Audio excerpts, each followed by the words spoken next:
The Assembly will hear a statement by His Excellency Nikola Phashinyan, Prime Minister of the Republic of Armenia. May I request protocol to escort His Excellency.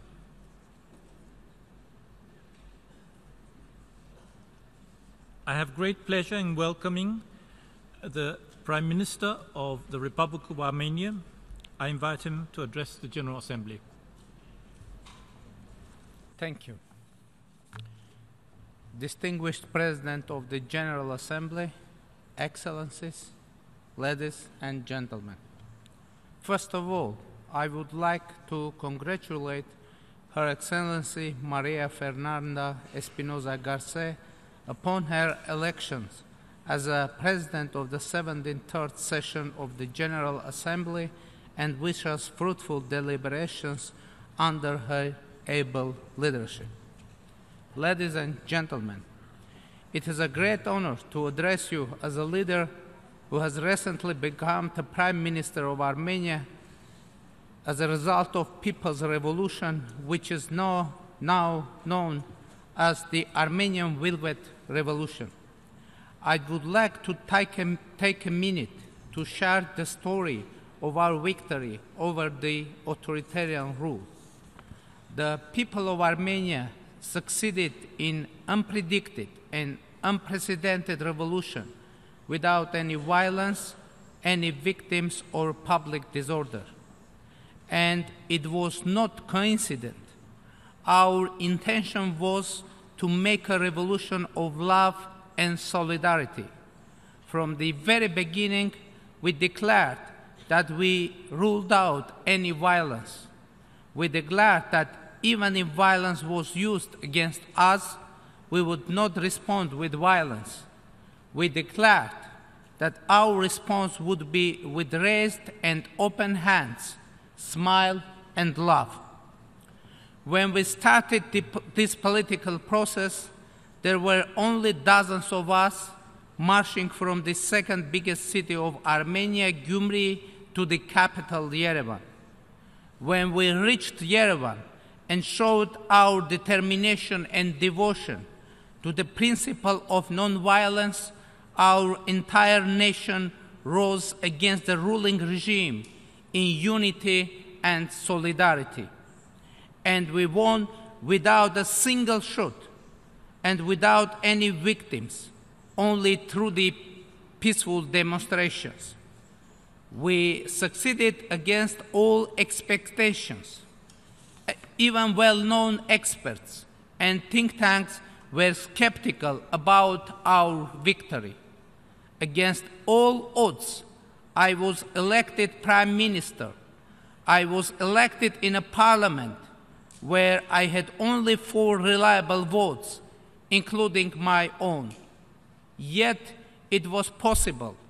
It happened because people were firm in their demand, and the parliament, elected just a year ago, had no other choice than to follow the people's will. Today, that parliament continues to work. However, it does not represent our people's will, as it was not before and during the revolution. Why is it so? The answer is short, because it was elected through the elections with the massive vote-buying process and use of administrative resources and oppression. An important text for holding genuinely free and fair and competitive elections was the Yerevan City Council elections, which took place just before my departure to New York. The fact that all the main parties for the first time since Armenian independence congratulated the winning candidate and nobody questioned the official results of the elections speaks about the establishment of a completely new political culture in Armenia. In the same spirit, we are now getting ready for snap parliamentary elections in Armenia. Free, fair, and transparent elections will become an irreversible reality in Armenia, and will bring strong and vibrant democratic institutions that functioning system of checks and balances. Protecting our citizens' rights and ensuring freedom of speech, expression and assembly is very high on our government's agenda. From now on, there will be no possibility to manipulate the electoral process and undermine the trust of people. I would also like to stress that the current situation in Armenia is not just a change of government of a ruling party. It is an establishment of a new political and governance system, which we name People's Direct Rule and People's Direct Governance. In order to institutionalize this system, we intend to guarantee expression of the people's will not only through elections, but also through local and national referenda to engage our people into the decision-making process. Having been a political prisoner myself, I do understand how significant it is to be able to speak out and decide your own future. Having assumed the responsibility, our team has a clear vision and strong political will to launch fundamental reforms aimed at eradicating corruption, creating transparent, accountable, and efficient governance, safeguarding human rights and the rule of law, ensuring independence of judiciary, and advancing economic growth through a free and competitive business environment and a favorable atmosphere for investment. Mr. President, despite the radical transformation in the internal political life, our foreign policy agenda does not have U-turns. The continuity of Armenia's foreign policy depicts Armenia as a predictable and reliable partner. Our international commitments are not subject to revision. Our position is clear. Armenia stands ready to have a constructive dialogue and cooperation with all partners. However, we do not intend to develop our relations with one partner at the expense of the another. We underline the role of multilateralism on global and regional levels. Armenia's cooperation under the umbrella of the United Nations is both comprehensive and vibrant. But without entering into all details, let me mention our contribution to the global peace under the auspices of the United Nations-led and UN-supported peace operation in an impressive geographical scope that extends from Afghanistan to Lebanon, Kosovo, and Mali. This has a particular importance to our country. While it's facing serious security concerns, it realizes that the security of one country is inseparably linked to that of all others, and that the global peace requires concerted actions. We have a truly global nation with hundreds of communities all around the world. Hence comes the sensitivity of Armenia to the global threats that may put our fellow Armenians at risk in different parts of the world. The sizable Armenian community in Syria faces an existential threat from the ongoing crisis. Armenia has tried to contribute through dispatching humanitarian assistance to most vulnerable regions. We stand ready to enhance Armenia's humanitarian mission aimed at meeting the most pressing needs of our community in Syria. As a nation that has passed through the horrors of genocide, Armenians have a security consciousness when it comes to our fellow people and are ready to do their utmost for their protection. Mr. President, the peaceful resolution of the Nagorno-Karabakh conflict continues to prevail our foreign policy agenda. The status and security of the Republic of Artsakh is an absolute priority of the Republic of Armenia in the negotiation process. Any attempt to resolve the conflict through military means represents a direct threat to the regional security, democracy, and human rights. Armenia will continue its constructive engagement in the peaceful resolution of the conflict within the format of the OSCE Minsk Group co-chairs, which has the only internationally recognized mandate to deal with the conflict. Azerbaijan should change its behavior of disrespect towards the negotiations and abandon the idea of any military solution and implement all the previous agreements.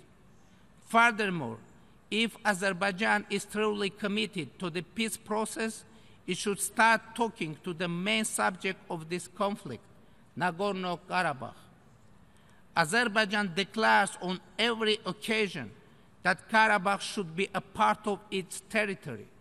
At the same time, it announces that it will not negotiate with Nagorno-Karabakh. The question is how Azerbaijan can make a claim over Nagorno-Karabakh without even speaking to it. Is that possible? This is possible only if Azerbaijani government wants the territory and not the people. Thus, it becomes obvious that the intention of Azerbaijani leadership is to cleanse Armenians from Karabakh, like they did in Nakhichevan. It is entitled Nagorno-Karabakh to make the argument that to be a part of Azerbaijan for Karabakh means to be totally exterminated. Hence, Karabakh must not be a part of Azerbaijan unless one wants to trigger a new genocide of Armenian people. Summing up, let me reiterate. The conflict can and should be settled only through mutual compromises by all sides, in an atmosphere conducive to peace and not war.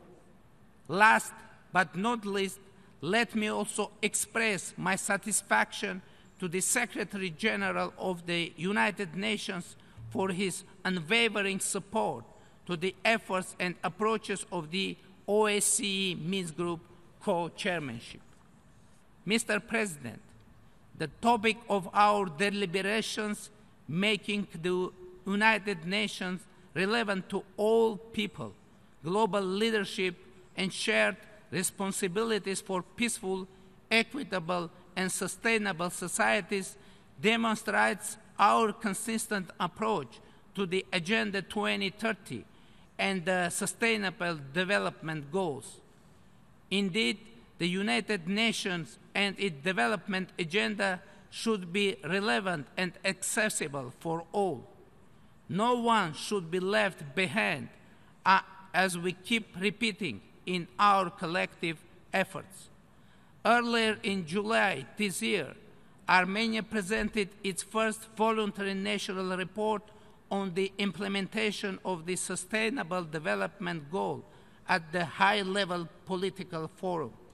This important exercise coincided with the decisive political period determined by vibrant democratic processes and the launch of a wide range of reforms.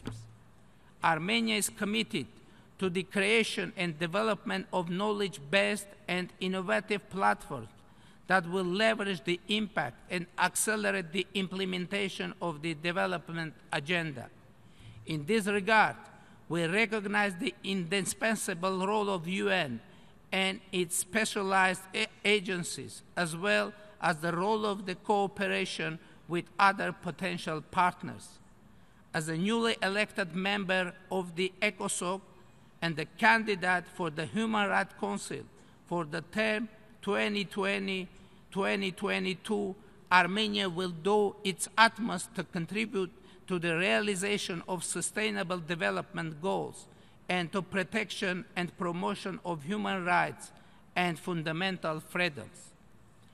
Ladies and gentlemen, 2018 is the year when we will mark the 17th anniversary of two of the most important human rights documents, the Universal Declaration of Human Rights and the Convention on the Prevention and Punishment of the Crime of Genocide. Each of these documents has its own history, and each of them has become a cornerstone for the development of international law. They served as a basis for Armenia to start the series of global forum sessions against the crime of genocide. This year, it will be dedicated to the issues of genocide prevention through education, culture, and museums. I encourage you to bring your contribution to the work of the forum. Ladies and gentlemen, mesdames et messieurs, vivre Living together is the theme of the 17th Summit of the International Organization of the Francophonie, which will be held in October in Yerevan, the capital of Armenia, a city that is some 2,800 years old. It is a great honor and a privilege for Armenia to be part of the broad Francophone family, to promote tolerance and mutual respect through cooperation in the sphere of culture, education, and innovation. I reiterate once again our invitations to the Summit of the Francophonie, with several events planned within the framework of that. Thank you. Thank you. On behalf of the General Assembly, I wish to thank the Prime Minister of the Republic of Armenia for the statement just made, and I request protocol to escort His Excellency.